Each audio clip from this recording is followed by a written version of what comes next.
चलिए मेरी बात को जरा ध्यान से सुनो। सिक्योरिटी लॉ के अंदर अब वो सुनहरा पल आ गया जब हम क्या स्टार्ट करने जा रहे हैं, सिक्योरिटी लॉ वॉल्यूम सेकंड। एक बार security law volume second book दिखाइए। वाह क्या बात, बुक लेके नहीं आई है ना। ये है ना सिक्योरिटी लॉ वॉल्यूम सेकंड, ये है सबके पास। न्यू सिलेबस वाले बच्चों के पास अभी शायद ना हो, लेकिन वो उनके गूगल ड्राइव पे मैंने बुक अपलोड करवा दिया है, उनकी बुक थोड़ी अपडेट होके आएगी, है ना। तो जब तक न्यू सिलेबस वाले बच्चों को थोड़ा सा वो ई बुक से पढ़ना पड़ेगा, बाकी ओल्ड सिलेबस वालों के पास तो प्रॉपर बुक है ये, है ना। ये अगर आप देखेंगे इस बुक में तो एक लाइन लिखा हुआ है, special book on public issue and listing. इस बुक के अंदर मेजर टारगेट दो ही चीजें हैं, पब्लिक इशू एंड लिस्टिंग। उसमें से भी मेजर टारगेट कौन है, पब्लिक इशू, क्योंकि पहले पब्लिक इशू आता है तो क्या होती है, लिस्टिंग। तो ये बुक है special edition on public issue and listing, है ना। अब इसमें हम पहले स्टार्ट कर रहे हैं लिस्टिंग। क्या स्टार्ट कर रहे हैं, लिस्टिंग। अगर आप लिस्टिंग पे देखेंगे तो 3 चैप्टर्स है, देखिए आप। एक लिस्टिंग ऑफ सिक्योरिटीज है, एक लिस्टिंग अग्रीमेंट है, और एक कॉर्पोरेट गवर्नेंस है। क्या है, कॉर्पोरेट गवर्नेंस है। मिला आपको ये 3, ठीक है।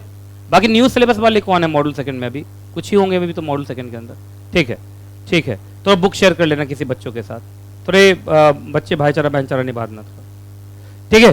तो 3 चैप्टर्स हैं। The first is listing, second is listing agreement, and third is corporate governance. उसमें से हम सबसे पहला स्टार्ट कर रहे हैं, that is listing, listing of securities. एक बार चैप्टर का नाम लीजिए, एक बार और, 3 बार नहीं बोलते हैं। अब मेरी बात को ध्यान से सुनिए, याद रखिएगा, कंपनी सेक्रेटरी ऐसे तो वर्सेटाइल प्रोफेशनल है, उसको सब कुछ ही आता है, वो लगभग हर चीज जानता है, लेकिन फिर भी कहते हैं मेन फोटे का मतलब expert area. Expert area company secretary का क्या माना जाता है, ऐसे तो सब्जेक्ट वाइज बात करेंगे, कंपनी लॉ है, सिक्योरिटी लॉ है, लेकिन ऐसे भी अगर काम के हिसाब से हम बोले तो ऐसे कंपनी लॉ में हम कहते हैं मीटिंग्स करवाना, board meeting, general meeting, committee of directors की मीटिंग करवाना, उसके बाद अपीयरेंसेस देना एनसीएलटी के सामने, आरओसी के सामने, आरडी के सामने, यही सब है ना। उसी तरीके से सिक्योरिटी लॉ में आओगे तो कंपनी सेक्रेटरी जाना जाता है लिस्टिंग के लिए। किसके लिए जाना जाता है, लिस्टिंग। और लिस्टिंग के अंदर ही पब्लिक इशू के बाद ही लिस्टिंग होती है। तो लिस्टिंग एजेंट भी कहा जाता है बहुत बार कंपनी सेक्रेटरी को, लिस्टिंग प्रोफेशनल भी कहा जाता है कंपनी सेक्रेटरी को। तो आप ये लिस्टिंग वाला पार्ट अच्छे से कर लो। कभी भी किसी लिस्टेड कंपनी में आप ट्रेनिंग के लिए जाओगे ना और वहां इंटरव्यू दोगे तो ये इसी 3 चैप्टर से क्वेश्चन पूछेगा वो, क्योंकि तो पब्लिक इशू से हो सकता है वो ना पूछे, क्योंकि पब्लिक इशू लाके वो लिस्ट हो चुका है, तो पब्लिक इशू वाला इवेंट तो उसका खत्म हो चुका है। तो ज्यादातर, लेकिन लिस्टिंग वाली एक ऐसी चीज है जो कंपनी रिमेन्स लिस्टेड, तो कंपनी तो हमेशा ही लिस्टेड है, हमेशा लिस्टेड है, तो हमेशा लिस्टिंग से जुड़ा हुआ कंप्लायंसेस होता होगा। तो ये ऑन गोइंग कंप्लायंस है। क्या है, ऑन गोइंग कंप्लायंस। तो यहां से जुड़ा हुआ क्वेश्चन खूब पूछेंगे आपसे, इसलिए लिस्टिंग को अपना बढ़िया तीनों चैप्टर पे कंट्रोल बना लेना अच्छे से, क्योंकि ये ऑन गोइंग कंप्लायंस है। वन टाइम कंप्लायंसेस बहुत कम होते हैं, यहाँ पे कॉन्टिन्यूएंस कंप्लायंस ज्यादा होते हैं, है कि नहीं। आप कभी भी देखना कंपनी सेक्रेटरी का पोस्ट निकलेगा और उसमें लिखेगा कंपनी सेक्रेटरी की क्या क्वालिटीज होनी चाहिए, तो उसमें लिखा रहेगा लिस्टिंग, लिस्टिंग जरूर लिखा रहेगा। बिना लिस्टिंग का अगर लिस्टेड कंपनी है तो, अगर अनलिस्टेड है तो बात ही खत्म, वो तो सिर्फ कंपनी एक्ट लगेगा, वहां पे सिक्योरिटी लॉ तो लगता ही नहीं है कि नहीं। तो चलिए, इसलिए लिस्टिंग वाले पार्ट को थोड़ा इज्जत दीजिए, और 3 चैप्टर्स हैं, तीनों चैप्टर्स को अच्छे से करना है हमें, है ना। सबसे पहला चैप्टर लिस्टिंग का इंट्रो है, शुरू करते हैं। जरा बताइए तो इस चैप्टर में हमें क्या क्या पढ़ना है, ठीक है। चलिए अब मेरी बात को जरा ध्यान से सुनो। सबसे पहले लिस्टिंग क्या होता है वो हमको समझना पड़ेगा, ठीक है। ऐसे तो मैं बहुत बार पहले भी लिस्टिंग के बारे में बता चुका हूं, लेकिन फिर भी फॉर्मली अब आपको बता देता हूं कि लिस्टिंग होता क्या है। चलो इधर ध्यान से सुनो। स्टॉक एक्सचेंज चैप्टर याद है तुम लोगों को, याद है ना। स्टॉक एक्सचेंज में तो लिस्टिंग सिखाया था तुम लोग को। आइए, स्टॉक एक्सचेंज पे ही तो लिस्ट होता है। तो सबसे पहले लिस्टेड कंपनी कौन होती है, पहले तो ये समझिए। तो देखो, लिस्टेड कंपनी का मतलब कोई भी ऐसी कंपनी जिसने अपने एनी ऑफ द सिक्योरिटीज को लिस्ट करवाया हुआ है ना, on any of the recognised stock exchange. बात समझ में आ गया। तो इसका मतलब लिस्टेड कंपनी का मतलब वो कंपनी जिसने क्या किया exactly, any of the securities को क्या कराया है, लिस्ट करवाया है। कहां लिस्ट करवाया है, on any of the recognised stock exchange. तो जरा ध्यान से सुनिएगा, इसमें सबसे इंपॉर्टेंट वर्ड है 2। एक तो एनी ऑफ द सिक्योरिटीज, तो इंपॉर्टेंट है सिक्योरिटीज।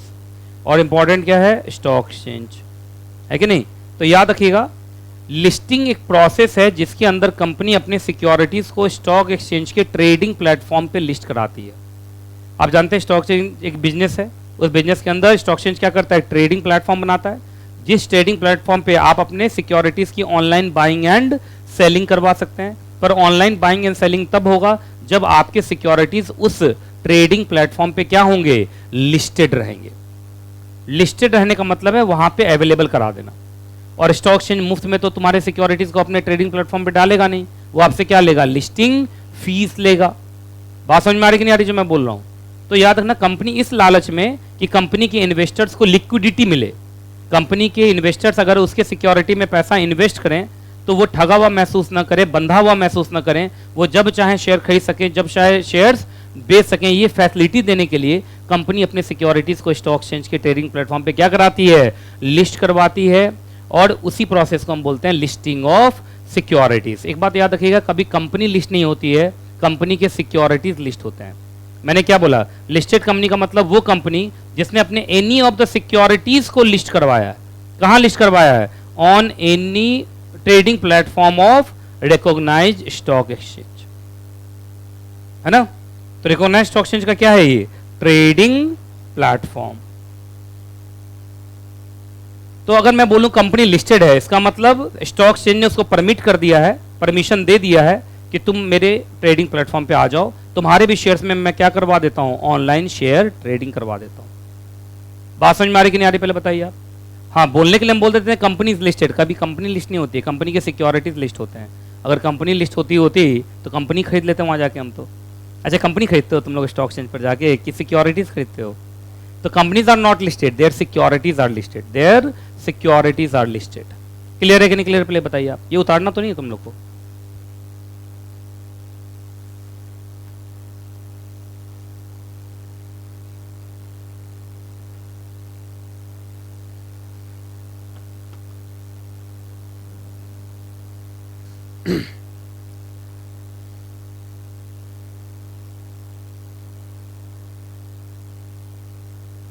लिख लो, बात मत करो, बात करोगे सीट चेंज कर दूंगा। मैं ज्यादा कुछ नहीं कर पाता हूँ, सिर्फ सीट चेंज कर देता हूँ। सीट चेंज करने के बाद भी बात करते हो तो मैं बस कोचिंग चेंज करवा दूंगा। अब मैं इससे ज्यादा क्या कर सकता हूँ।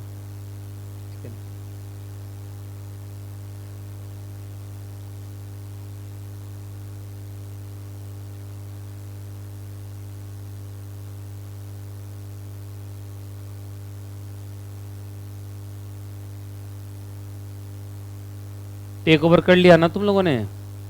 एक बच्चा उधर बोल रहा है सर आपके टेक ओवर ने मार डाला।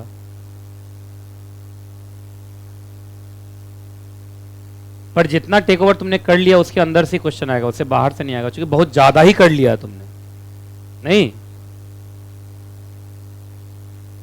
और प्रोफेशनल का एक चैप्टर भी हो गया तुम्हारा। तो आप पहले एग्जीक्यूटिव पास कर जाएं।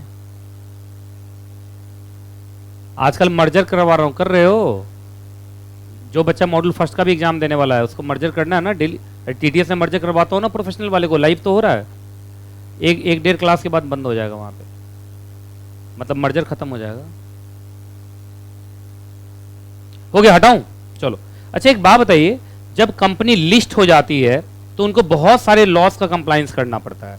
जैसे कंपनी लॉ के साथ सिक्योरिटी लॉ का भी कंप्लायंस करना पड़ता है, ऊपर से कंपनी को लिस्टिंग फीस भी देना पड़ता है स्टॉक एक्सचेंज को। पर कंपनी को तो कुछ मिलता नहीं है, वो तो सेकेंडरी मार्केट का ट्रांजैक्शन है लिस्टिंग। कंपनी तो पब्लिक इशू लाती है प्राइमरी मार्केट में। तो कंपनी क्यों लिस्टिंग करवाती है? लिस्टिंग कराने से तो और झंझट है। लिस्टिंग करवाओ, सिक्योरिटी लॉ का कंप्लायंस करवाओ, ऊपर से लिस्टिंग फीस दो स्टॉक एक्सचेंज को, और पूरा सिक्योरिटी लॉ, छोटी छोटी गलती पे करोड़ों का जुर्माना, 10 साल की जेल। देखा ही है तुमने सेबी के लॉ कितने स्ट्रिक्ट होते हैं। तो कोई भी कंपनी क्यों इतना बड़ा रिस्क लेती है? कंपनी चाहे तो न कराए लिस्ट, है? फंड रेज तो पब्लिक इशू में होता है ना, तो लिस्टिंग से क्या मतलब है उसका? है on the face of investors के बेनिफिट के लिए। अच्छा, वही पैसा जो लिस्टिंग फीस दे रही है वही डिविडेंड में दे दे तो भी बेनिफिट हो जाएगा इन्वेस्टर्स को। और जो सिक्योरिटी लॉ का कंप्लायंसेस हो रहा है उसमें जितने खर्चे हो रहे हैं वही खर्चा in the form of dividend भी दिया जा सकता है। मैं बस ये समझाना चाहता हूं तुम्हें कि क्या मतलब कोई भी कंपनी इतने मतलब on the face of it देखा जाए तो लिस्टिंग से कंपनी को नुकसान ही होता है, लिस्टिंग से कंपनी को नुकसान होता है, नहीं होता है on the face of it, लेकिन फिर भी हर कंपनी का सपना है लिस्टेड होने का। हर कंपनी यही सपना देखती है, छोटी से छोटी कंपनी भी यही सपना देखती है कि एक ना एक दिन हम लिस्टेड होंगे। तो इसका मतलब लिस्टिंग के कुछ हिडन प्रॉफिट्स हैं, लिस्टिंग के कुछ हिडन प्रॉफिट्स हैं। तो एक काम करते हैं, पहले लिस्टिंग अच्छी चीज़ है, पहले ये कन्विंस हो जाएं, उसके बाद लिस्टिंग से जुड़ा हुआ लॉ पढ़ें तो ज़्यादा अच्छा होगा। नहीं तो आओ सबसे पहले तुम लोगों को पढ़ा देता हूँ कि लिस्टिंग के फ़ायदे क्या होते हैं। चलो जल्दी देखो क्या लिखा हुआ, एडवांटेजेस या बेनिफिट्स ऑफ लिस्टिंग। चलो अब जरा ध्यान से सुनना। अभी देखो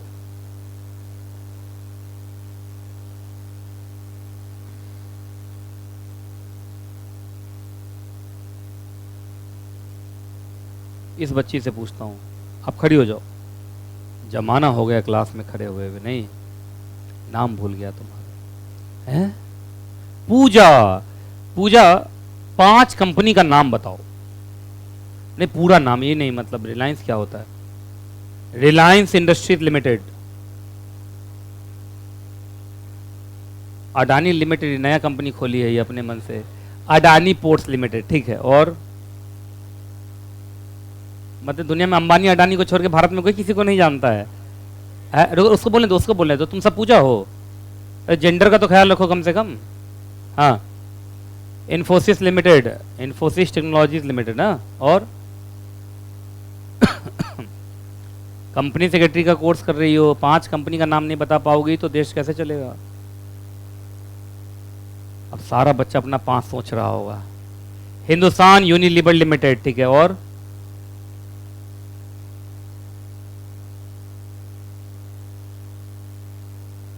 बता दो,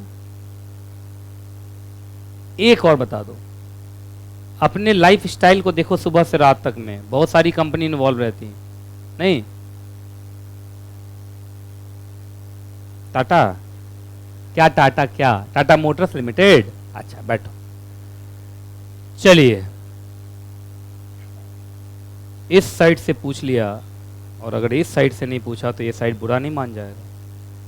मैडम आप नाम भूल गया आपका हैं, सोमी श्रीवास्तव। अच्छा सोमी, तुम भी 5 कंपनी का नाम बोल दो, लेकिन उसका भला नहीं होना चाहिए। देखो वो इस तरफ बैठी हुई, तुम्हें इधर के लोगों को रिप्रेजेंट करना है।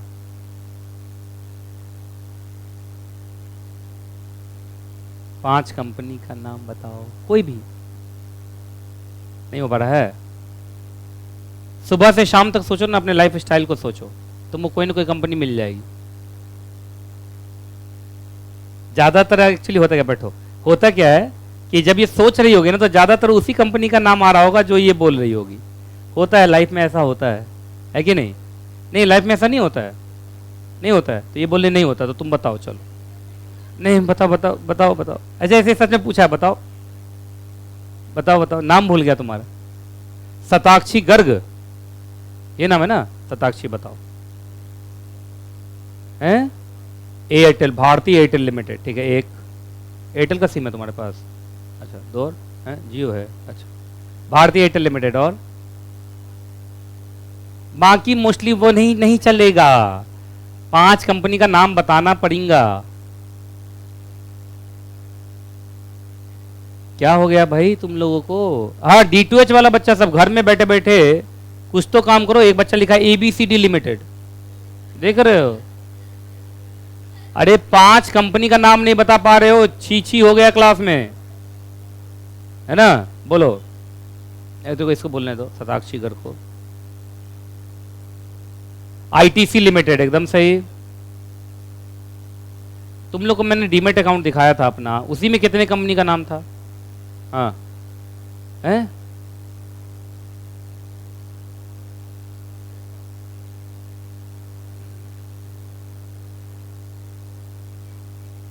नेशनल इंडिया लिमिटेड 3 हुआ, 2 और बोलो। है बोट, प्रोडक्ट का नाम मुझे नहीं पता। 3 बोलो, और बोलो। ब्रिटानिया इंडस्ट्रीज लिमिटेड है जो हो गया 4, और एक और बोलो।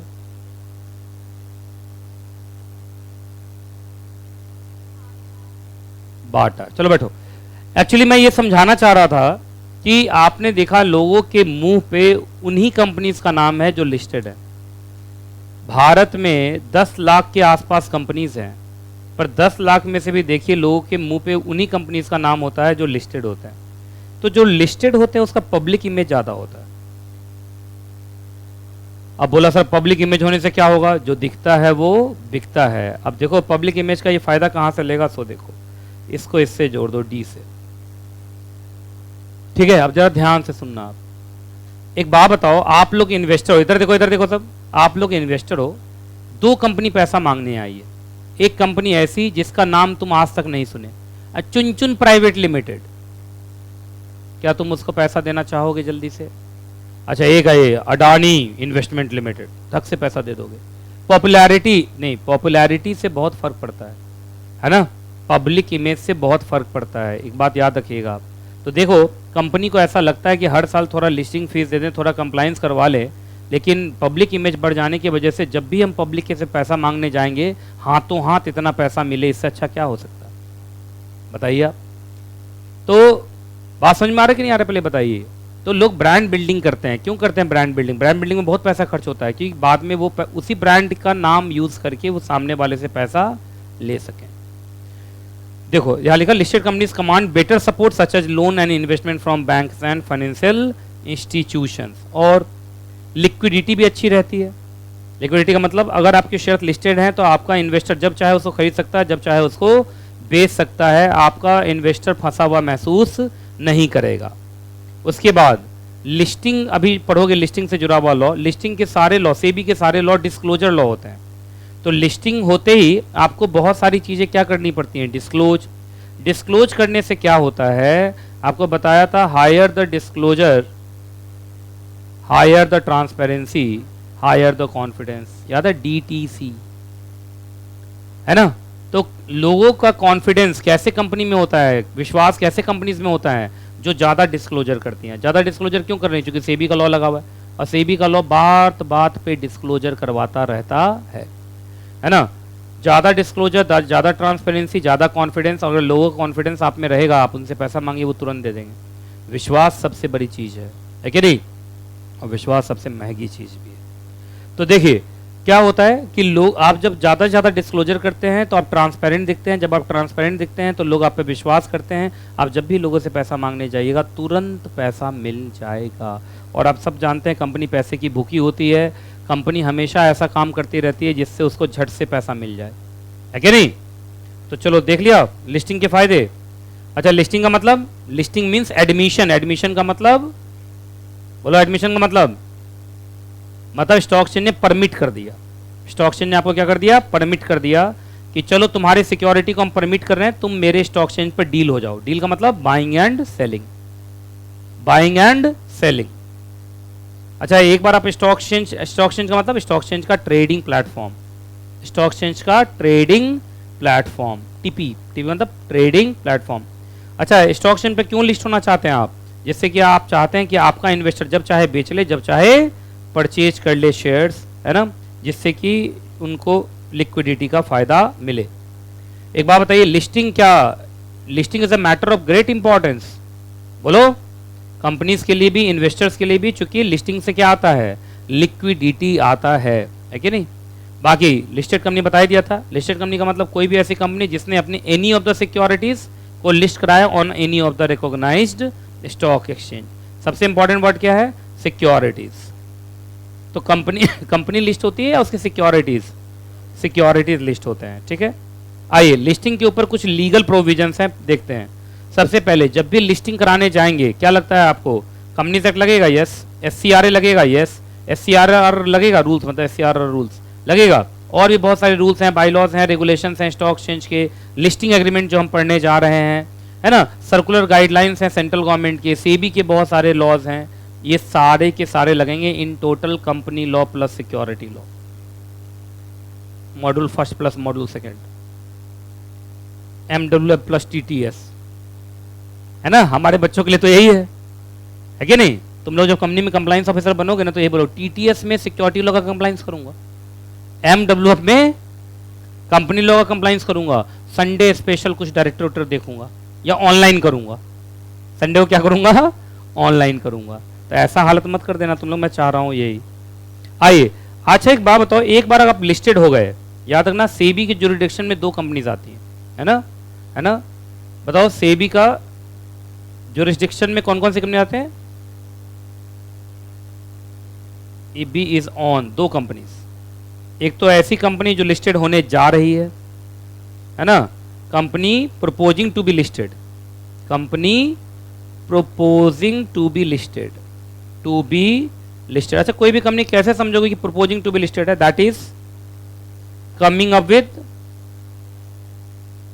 अप विद पब्लिक इशू, ये हुआ ना? अच्छा, ये अब कंपनी अभी तक क्या है? अनलिस्टेड। तो अगर तुमसे ना घुमा के क्वेश्चन पूछेगा वो लोग कि क्या अनलिस्टेड पे भी सेबी लगता है? यस सर, उस अनलिस्टेड पे लगता है जो लिस्टेड होने जा रही है। नहीं समझे?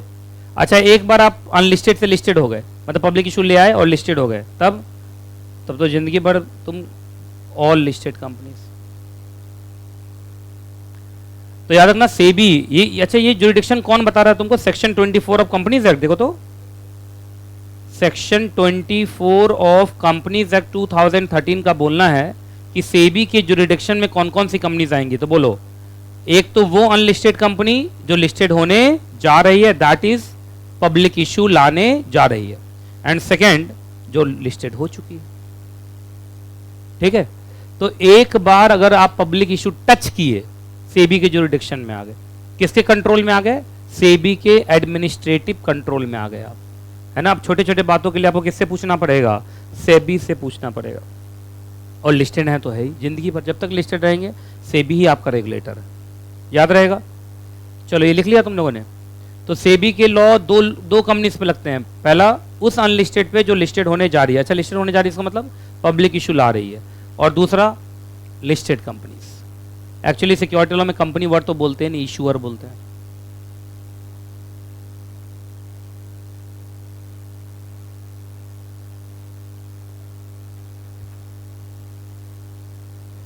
तुम लोग कंपनी का नाम बोलने में घबरा गए, तुम लोग पीएसयू को ही पकड़ लेते, सेल गेल भेल, ONGC, IRCTC, Bharat petroleum, Hindustan petroleum, oil India limited, banking को पकड़ लेते, आईसीआईसीआई बैंक लिमिटेड, एचडीएफसी, है ना। एक्चुअली होता क्या है, जब एकाएक पूछा जाता है तो दिमाग ना एकदम ब्लॉक्ड हो जाता है, मैं समझ सकता हूँ। इसलिए बैठे हुए लोग जवाब देते हैं, खड़ा वाला बेचारा बिगड़ जाता है।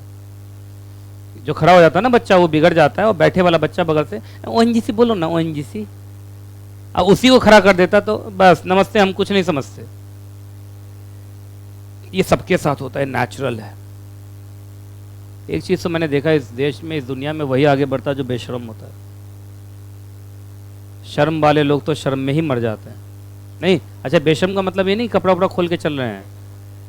बेशर्म का मतलब अपने बोलने की शक्ति पे शर्म की सीमा ना बांधे, है कि नहीं, है ना। चलिए आगे चलें, चलें आगे। चलो सेक्शन 24 याद रहेगा तुम लोग को। बहुत बार इंटरव्यू में ये लोग पूछता है कि सेबी का ज्यूरिडिक्शन कहां बताया गया है, सेबी एक्ट में बताया गया है या कंपनीज एक्ट में। कंपनीज एक्ट के सेक्शन नंबर 24 में बताया गया कि सेबी का एडमिनिस्ट्रेटिव कंट्रोल, कहीं वर्ड लिखा होगा एडमिनिस्ट्रेटिव कंट्रोल या ऐसे करके एडमिनिस्ट्रेट, है ना। किसके रेगुलेशन से चलेगा लिस्टेड कंपनी? सेबी के रेगुलेशन से चलेगा। अच्छा, आप लिस्ट होना चाहते हैं, तो मैं 17 बार बता चुका हूं तुम लोग को। अगर आप लिस्टेड कंपनी बनना चाहते हैं तो देखो यहाँ है ना, आप बनना चाहते हैं लिस्टेड ऑन स्टॉक एक्सचेंज, तो उसके पहले आपको क्या लाना पड़ेगा? पब्लिक इशू, है ना। पब्लिक इशू लाएंगे तभी। पब्लिक इशू कौन कंपनी ला पाएगी? जो प्रोस्पेक्टस लॉन्च करेगी। प्रोस्पेक्टस कौन लॉन्च करेगी भाई? तो देखिए कंपनी लॉन्च करेगी। कंपनी दो तरीके की होती है, प्राइवेट और पब्लिक, है ना। तो आपको याद होगा प्राइवेट को तो अलाउड ही नहीं है, सेक्शन 2 क्लॉज 68 में मना किया हुआ है कि आप पब्लिक को इनवाइट नहीं कर सकते फॉर सब्सक्राइबिंग द शेयर्स और डिबेंचर्स ऑफ ए कंपनी। तो ये तो प्रोस्पेक्टस ला नहीं सकती, ये बेचारी तो बंद हो गई। हाँ, पब्लिक कंपनी के पास है कि वो प्रोस्पेक्टस लाए, फिर क्या लाए? पब्लिक इशू लाए, और पब्लिक इशू के बाद क्या हो जाए? लिस्टेड हो जाए। तो अगर कोई प्राइवेट कंपनी लिस्ट होना चाहती है तो उसको सबसे पहले अपने आप को पब्लिक में कन्वर्ट करना पड़ेगा, तभी जाके वो लिस्ट हो पाएगी। इतना तो समझ में आ गया। चलिए जी, और सुनते जाओ। एक बात बताइए, मान लीजिए आप वो पब्लिक कंपनी है जो प्रोस्पेक्टस लॉन्च करना चाहते हैं, और आपको मालूम है प्रोस्पेक्टस के बाद अगला कदम क्या होने वाला है, पब्लिक इशू। पब्लिक इशू के बाद अगला कदम क्या होने वाला है, लिस्टिंग। तो क्या लिस्टिंग के लिए पहले से अप्रूवल लेके रखोगे, इन प्रिंसिपल अप्रूवल? ये कहीं ना कहीं पढ़ाया था तुम लोग, चाहे मॉडल फर्स्ट में पढ़ाया होगा या कहीं। क्या उसको इन प्रिंसिपल अप्रूवल लेना पड़ेगा? बोलो, उनको इन प्रिंसिपल अप्रूवल लेना पड़ेगा। तो प्रोस्पेक्टस टच करने से पहले, यहीं पे प्रोस्पेक्टस टच करने से, देखो प्रोस्पेक्टस टच करने से एकदम पहले आपको ले लेना है इन प्रिंसिपल। इन प्रिंसिपल का मतलब एडवांस में अप्रूवल फ्रॉम, बोलो, स्टॉक एक्सचेंज। ये कौन सा स्टॉक एक्सचेंज है? प्रोपोज्ड। प्रोपोज्ड स्टॉक एक्सचेंज का मतलब जहां पे पब्लिक इशू के बाद तुम लिस्टिंग कराने का सपना देख रहे हो। अच्छा, स्टॉक एक्सचेंज ने अगर अप्रूवल दे दिया तो इस स्टॉक एक्सचेंज का नाम आपको प्रोस्पेक्टस में छापना पड़ेगा। जैसे तुमने इसमें दिखाया कि हम बीएसई एनएसई पर लिस्ट होने जा रहे हैं, तो बीएसई एनएसई का नाम छपेगा कि बीएसई एनएसई को हमने इन प्रिंसिपल अप्रूवल के लिए एप्लीकेशन लगाया था और बीएसई एनएसई ने हमें अप्रूवल दे दिया है। इसका मतलब अगर इस पब्लिक इशू में आप पैसा लगाते हैं तो आपके सिक्योरिटीज बीएसई एनएसई पे लिस्ट होने वाले हैं। बहुत बार लोग इस नाम को देख के भी पैसा लगा देंगे कि अच्छा बीएसई एनएसई पे लिस्ट होगा तो लगाते हैं पैसा, है कि नहीं? क्लियर है ना? ये सब मैंने तुम लोग को पहले भी पढ़ाया हुआ है। बाकी तुम इसको उतारना चाहते हो तो उतार सकते हो, देख लो जैसा अच्छा लगे।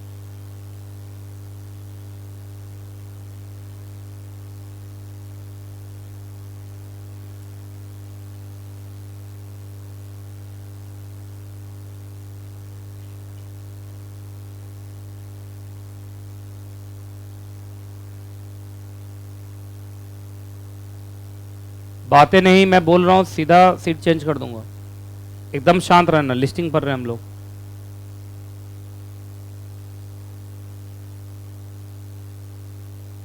तो प्राइवेट कंपनी तो लिस्ट हो नहीं सकती, पब्लिक लिस्ट हो सकती है। पब्लिक भी प्रोस्पेक्टस टच करने से पहले क्या ले ले, स्टॉक एक्सचेंज से इन प्रिंसिपल अप्रूवल। और जिस भी स्टॉक एक्सचेंज से मिले इन प्रिंसिपल अप्रूवल, उसका नाम वो अपने प्रोस्पेक्टस में छापे। उसके बाद प्रोस्पेक्टस से आएगा पब्लिक इशू। फिर अगर पब्लिक इशू हिट हुआ तो कंपनी विल बी लिस्टेड। तो लिस्टिंग का पूरा कहानी समझ में आ गया। तो ये लिस्टिंग के कुछ प्री कंडीशंस हैं। क्या है? Pre condition. बाकी पब्लिक इशू तो पूरा पढ़ना ही है।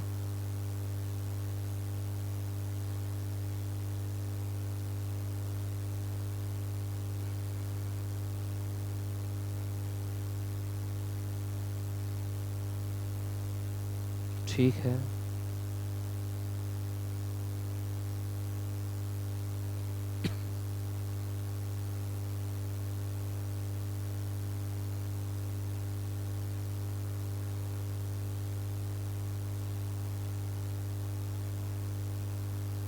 हटाऊं?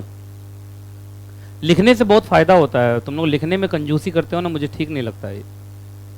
लिखने से क्या फायदा होता है कि आपको याद होता रहता है। ऊपर से हाथ वाथ चलते रहना चाहिए। एग्जाम में इतना ज़्यादा लिखना है ना? वो तो खैर तुम लोग मॉडल फर्स्ट में देख ही चुके हो। चलिए, तो मुझे लग रहा है ये सारा कुछ मैंने बता दिया। ये है इन प्रिंसिपल अप्रूवल वाला, बोलो। तो ये क्या है? इन प्रिंसिपल अप्रूवल के लिए एप्लीकेशन लगाइए, और अगर अप्रूवल मिल गया तो उसे स्टॉक एक्सचेंज का नाम कहां छापिए? प्रोस्पेक्टस में छापिए। टिक तो ऐसे लगाते हो ना, जहां जहां मैंने टिक लगाया धड़ाक से टिक लगाया तो कि बाद में देखा जाएगा इसको, है ना? चलिए, अच्छा एक बात बताओ, तुमने स्टॉक एक्सचेंज को एप्लीकेशन लगाया फॉर इन प्रिंसिपल अप्रूवल, पर स्टॉक एक्सचेंज ने तुम्हारे एप्लीकेशन को रिजेक्ट कर दिया और आपको लगता है कि गलत तरीके से रिजेक्ट हुआ है, तो क्या स्टॉक एक्सचेंज के खिलाफ अपील हो सकता है? जल्दी बोलो। अपील आप कहां करेंगे एग्जैक्टली? सैट में। कितने दिन के अंदर? 15 डेज के अंदर, जिस दिन आपको रीजन फॉर रिफ्यूजल बताया गया। जैसे स्टॉक एक्सचेंज आपको रिफ्यूज करेगा तो रीजन बताएगा ना। जिस दिन आपके पास रीजन की कॉपी आ गई, मतलब जजमेंट कॉपी आ गई, उससे कितने दिन के अंदर? 15 दिन के अंदर आप चले जाइए किसके पास? सैट के पास। अच्छा बताओ, सैट क्या क्या फैसला लेता है अपील पे? आप या तो वेरी करेगा या सेट असाइड करेगा, मालूम है ना? वेरी का मतलब थोड़ा चेंज कर दिया या कैंसिल कर दिया। बाकी सैट अपने ऑर्डर की कॉपी किसको भेज देगा? सेबी को भी भेज देगा और पार्टीज को भी भेज देगा। और सैट चाहेगा, कोशिश करेगा कि ये अपील कितने दिन में सुलझा ले? 6 मंथ में सुलझा ले, कोशिश करेगा, एंडेवर। टिक लगा लिया तुम लोगों ने? चलिए इसी के साथ ये छोटा सा चैप्टर हो गया खत्म। ये छोटा सा चैप्टर था, अब हम अगले चैप्टर पे आ रहे हैं, दैट इज लिस्टिंग अग्रीमेंट।